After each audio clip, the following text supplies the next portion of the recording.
Okay, you guys, I wanted to talk to you about something. Spring piston BB guns or airsoft guns like these, you want to ride the slide. You don't want to do it like you would a regular firearm. Now, this here is a CO2 airsoft gun.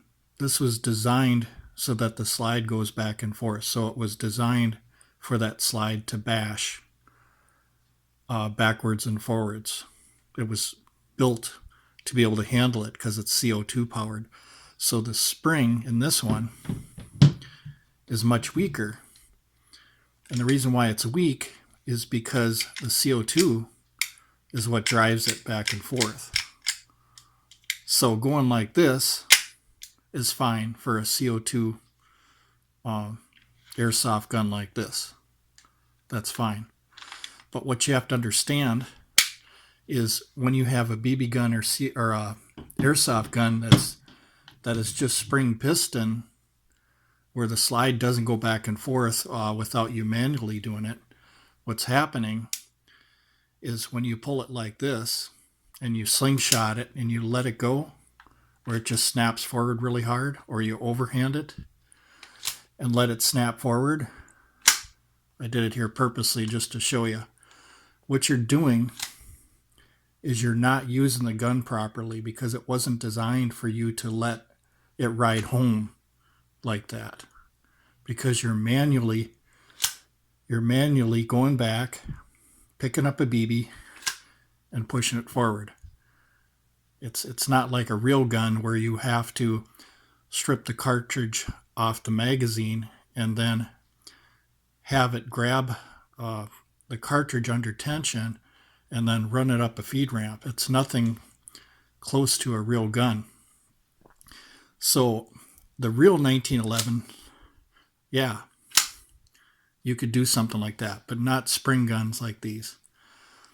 When something's spring piston activated where you have to manually cock it, you don't want to overhand it and let it slide. You want to ride it. You don't want to slingshot it and snap it. You want to ride it. That's what you want to do, just like that. You don't want to let it snap. So all 1911s, whether they're airsoft, BB gun, or real guns, you always want to make sure it's cocked and locked. Because if you were going to transition from an airsoft or BB gun like this is an airsoft gun, by the way, what would happen is if some of you guys transition to the real thing, if you have your 1911 like this, see what we got like that, what's going to happen is you're going to pick up routines that you do with your airsoft gun here, where you always have the hammer right here. And then when you get the real one, you're going to have it in the same condition. And that's not supposed to be like that. It's supposed to be cocked and locked. Because on some 1911s, what happens is if you hit the hammer here, there's a possibility that you could hit the firing pin and the cartridge will go off. Now, some Colts or some different types of 1911s, there's a mechanism in here to prevent you from just bumping it and setting it off. But even if the manufacturer says that it's okay, you always want to have a 1911 cocked and locked just like this. So these both are airsoft guns. But like I was saying, if these were BB guns, both of these, the only one that you could let it ride home would be if it was CO2 operated, because that's why it's got a lighter spring. Spring piston guns, where you manually cock it, they got heavier springs. So if you let that heavy spring go, slingshot or overhand, that's doing it like a real firearm. You don't want to do that because you're going to break stuff inside here.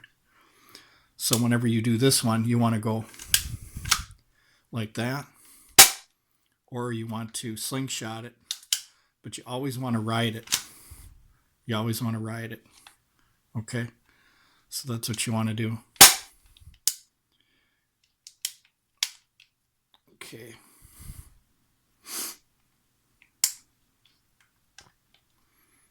All right, and then I'll show you the real 1911 here. tell you what I'm talking about here. Okay, so now it's cocked and locked. We're going to safety check it. No ammunition. It's probably got a snap cap in it.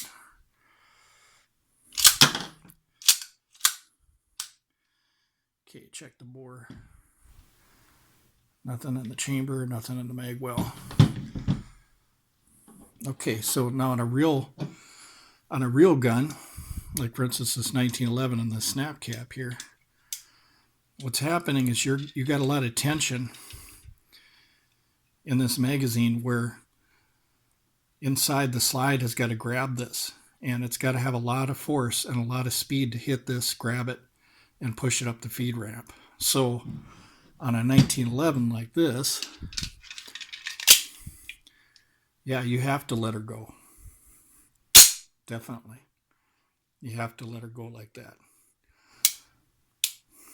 Or if you were loading around, for instance, let me do this again here.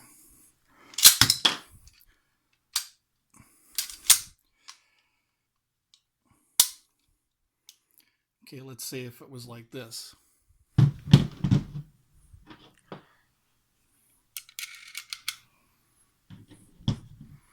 And you put in your ammo, then what you can do is pull it back, let it come forward, or overhand it, let it come forward. Then you've chambered around. But as I said before, you always want to go cocked and locked, because that's the proper way to do it.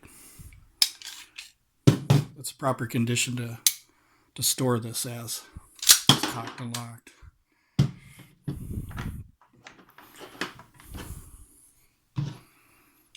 So you see it's quite different than a BB gun or an airsoft gun, because you have to strip this cartridge off and it's got to go up in the feed ramp. So you need that inertia to do that. Okay, so this is how you store it.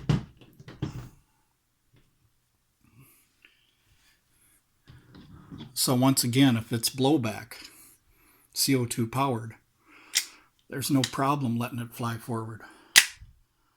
There's no problem overhanding it to chamber it. And there's no problem slingshotting it to chamber it, because the spring is light. It's not going to hurt anything. Whereas a spring piston airsoft gun like this, or BB gun, when you overhand it or slingshot it and you let it snap forward, what you're doing is you're damaging stuff inside there. And there's a lot of people online that have proven that it does happen, because that's what they're doing. Because they knew somebody that was in firearms. Their firearms instructor told them to do that with their airsoft guns, which is wrong. Here's the real 1911. And just because you know the real 1911 doesn't mean that you know about this. So, like somebody like me, I've been in air guns and airsoft guns just as long as I've been in real firearms, and they're not the same. This one you can overhand or slingshot and let it fly forward so that it can strip that cartridge off and go up the feed ramp and chamber around. However, once again, something like this with a heavy spring, this was meant to manually cock the slide back, pick up a BB, and then manually go forward with it, riding the slide. So you can ride the slide on these. You don't want to slingshot it and let it fly, or like this and let it fly. So that's what's happening with the spring piston BB guns that I'm seeing online that are breaking. So just want to let you know that. And you have to realize something. These are ABS plastic or something, most of them. This one's got a metal top to it, this Marine Corps one. But still, you know, there's plastic parts in some of these, and you don't want to let that heavy spring loose and just go home. You want to ride it home. So in this case, since it's not a real firearm, you do it differently. You let it ride home. But I would recommend any airsoft guy or BB gun guy that's got a 1911 like this, I would recommend that you always have it cocked and locked, so that if someday you get the real 1911, you won't get in the habit of having this hammer all the way forward. That's not a safe way to have this gun. So you need to practice at the airsoft gun and stuff like that before you get this one. And the way you draw this is when you're in the holster, you don't flip off the safety when it's in the holster. You wait until you pull out of the holster. Now I'm going towards my target. I flip off my safety and I fire. You see that? That's how you do it. There's a lot of guys that have been hurt trying to quick draw a real 1911 inside their holster. And what they're doing is they're thumbing off the safety, but their fingers touching the trigger. You don't want to do that. You want to make sure the gun is out of the holster and cleared the holster, pointing towards your target and your safe backstop, whatever you're shooting at. Flip off the safety, pull the trigger, and then make sure it's back on cocked and locked. So this is the way it's supposed to be. If you have a loaded gun like this, if it was loaded and it was a real gun with real ammunition, you had one in the chamber, this is how you carry a 1911. This is how you do it. So thanks for watching. See, I'll put these all here so you can see them. This is a Bursa, by the way, blowback airsoft pistol. So there we go. Thanks for watching.